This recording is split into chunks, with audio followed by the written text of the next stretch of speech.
प्यार साथियों, देखिए सवाल कुछ प्रकार से आपके सामने ये कह रहा है कि भाई एक नाव है, ठीक है। एक नाव के साथ जल में चाल हमें दे रखी है 12.5 किलोमीटर प्रति घंटा है। दूसरा आपको यहाँ पर एक चीज़ दे रखी है कि भाई नदी में जो धारा का वेग है वो 2.5 किलोमीटर प्रति घंटा है।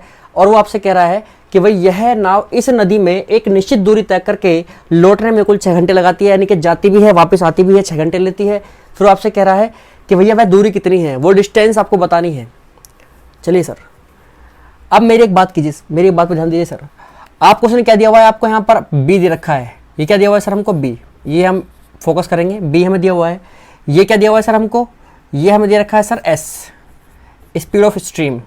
ये दिया हुआ है speed of boat in still water, ठीक है, शांत जल में नाव की चाल। और ये आपको स्पीड ऑफ स्ट्रीम दे रखा है। तो यहाँ से आपका डाउन स्ट्रीम और अप स्ट्रीम निकल सकती है। चलिए, अब डाउन स्ट्रीम और अप स्ट्रीम तो निकल जाएगी, लेकिन उसने हमें समय जो ऐसे नहीं दिया कि भैया 3 घंटे में वापस जाती है और 3 घंटे में वापस आती है, टोटल 6 घंटे। उसने टोटल समय दिया है, जाती भी है और आती भी है और 6 घंटे लेती है। तो अब हमें जो स्पीड है सर हम अलग अलग यूज नहीं कर सकते, अब हमें एक ही जगह स्पीड को यूज करना पड़ेगा। तो सर ऐसी कंडीशन में आपको निकालनी पड़ती है एवरेज स्पीड। क्या निकालनी पड़ती है, एवरेज स्पीड निकालनी पड़ती है। जो एवरेज स्पीड आपकी क्या होती है, इस प्रकार से हम देखिए एवरेज स्पीड। इसके लिए फॉर्मूला मैंने आपको लिखवाया था कि up stream multiply down stream और अपॉन में बी। बी का मतलब क्या है आपका, ये आपका शांत जल में नाव की चाल। चलिए, तो अप स्ट्रीम कितना होगा भाई, अप स्ट्रीम आपका होगा 12.5 में 2 जोड़ दीजिए, सॉरी घटा दीजिए 2.5 को, तो आपका 10 आ जाएगा 10 मल्टीप्लाई डाउन स्ट्रीम आपकी क्या होगी, डाउन स्ट्रीम में इसको ऐड कर देंगे तो 15 आ जाएगा और अपॉन में 12.5। अब इस पॉइंट को यहाँ से हटाइए, 0 बढ़ा लीजिए। 25 से 4 बार, 25 से 5 बार, 5 से कटेगा ये भैया 3 बार और 3 चौक 12, 3 चौक 12 किलोमीटर प्रति घंटा। यानी कि आपकी एवरेज स्पीड क्या आ गई है सर जाने आने की, वो आपकी आ गई है 12 किलोमीटर प्रति घंटा। अब इस एवरेज स्पीड का यूज़ करके हम यहाँ पर टाइम का पता लगा सकते हैं, सॉरी डिस्टेंस का पता लगा सकते हैं।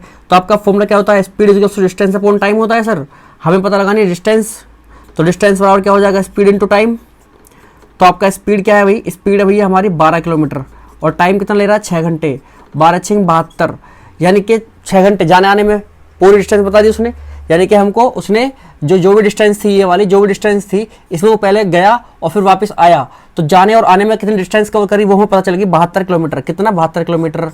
तो भाई हमें तो वो 2 डिस्टेंस बतानी है बस जितनी थी, तो वो क्या आ जाएगी वो डिस्टेंस, ठीक है। तो वो जो डिस्टेंस होगी, ठीक है, जो हमारी एक्चुअल डिस्टेंस होगी वो होगी डिस्टेंस हमारी डिस्टेंस बाय 2, यानी कि इसका आधा कर दिए 72/2 which is equals to 36 kilometre. यानी कि आपकी 36 किलोमीटर की वो डिस्टेंस थी, ठीक है, जिसको वो पहले गया एक बार और फिर वापस आया, ठीक है।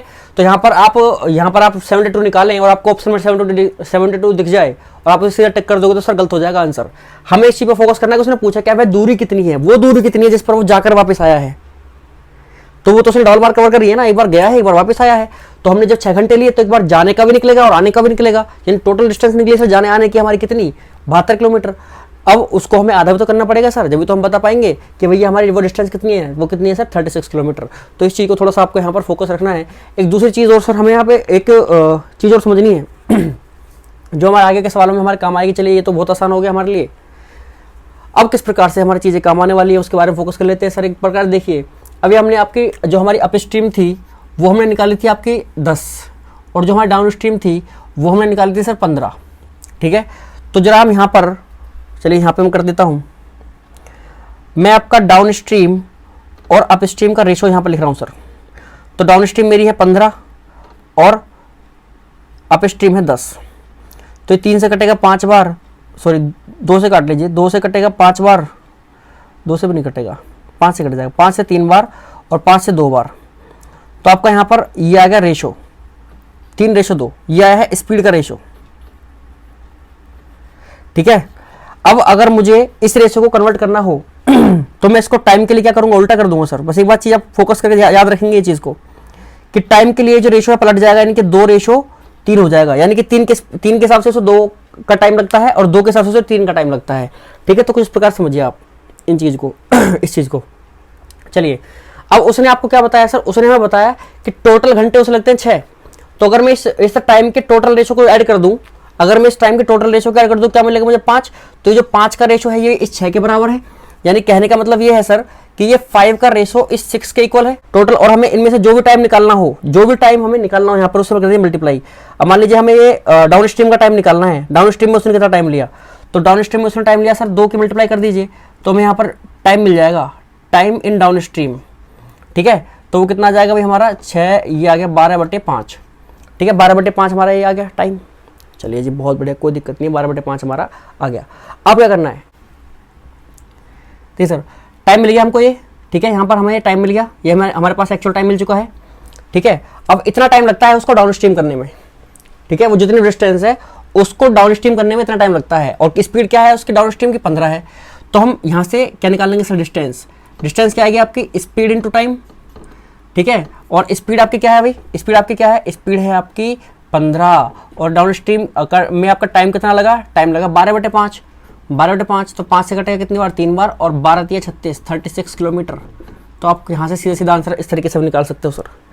अब आपको यहाँ पर ये चीज़ ज़्यादा आसान लग रही होगी एज कम्पेयर टू दिस, लेकिन मैं आपको बताना चाहता हूँ, विश्वास दिलाना चाहता हूँ सर कि हमारे जो है ज़्यादा से ज़्यादा ये वाली चीज़ काम आने वाली है आगे क्वेश्चंस में, ठीक है। तो हमें जो है दोनों ही चीज़ों को यहाँ पर समझना है अच्छे से, और उसके बाद हमें आगे बढ़ना है। चलिए, मुझे पूरी उम्मीद है कि आपको सवाल समझ में आ गया होगा, लेकिन अगर फिर भी कहीं कन्फ्यूजन आपको थोड़ी छोटी मोटी हुई हो तो प्लीज़ आप वीडियो को एक बार जो है दोबारा देख लीजिएगा।